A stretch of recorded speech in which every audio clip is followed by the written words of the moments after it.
रहे हैं Sargodha fruit market channel. और अभी हम आए हैं चोरी दित्ता साहब के पास, और चोरी साहब के पास है माशाल्लाह सिंदड़ी आम है जो तैयार है इस वक्त माशाल्लाह, कलर बड़ा खूबसूरत है। और आलू बुखारा, खुबानी, आड़ू हर तरह का माल सेल करते हैं। तो हमारे बड़े भाई हैं, इनसे जो है ना पूरी तरह से बात करते हैं। सर आप बताएं, इस तरह से आपका स्टॉल इधर किस जगह पे आप लगाते हैं? इधर हम स्टॉल लगाते हैं, इधर ही लगाते हैं। और माल की क्या पोजीशन? इस दफ़ा ज़ालाबारी बहुत हुई है, माल सेट आ रहा है, ठीक है कि हल्का आ रहा है? अच्छे आ रहा है, कीमत अच्छा, बहुत तेज है। माल सही आ रहा है। ये चोरी आतब साहब है हमारे पास।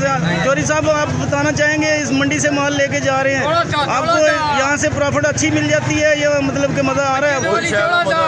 मज़ा नहीं है इस वक्त, बहुत महंगा बिक रहा है। ठीक है सर, इंशाल्लाह आपसे भी बात करेंगे।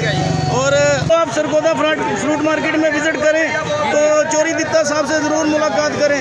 यहाँ पे माशाल्लाह सिंदड़ी आम बहुत खूबसूरत किस्म। कितना वजन है सर इसका? हाँ जी, वजन 10 किलो। वजन 10 किलो है। और कितने का सेल कर रहे हैं? 1600 1600-1700 का। ठीक है इंशाल्लाह, बहुत बहुत शुक्रिया सर। बहुत अच्छा। हमारे चैनल को अगर वीडियो अच्छी लगे तो सब्सक्राइब लाजमी कीजिएगा। आप सब दोस्तों को देखने का बेहद शुक्रिया। मिलेंगे इंशाल्लाह आपको नेक्स्ट व्लॉग में। फ़िलहाल के लिए दीजिए हमें इजाज़त। अल्लाह हाफिज़।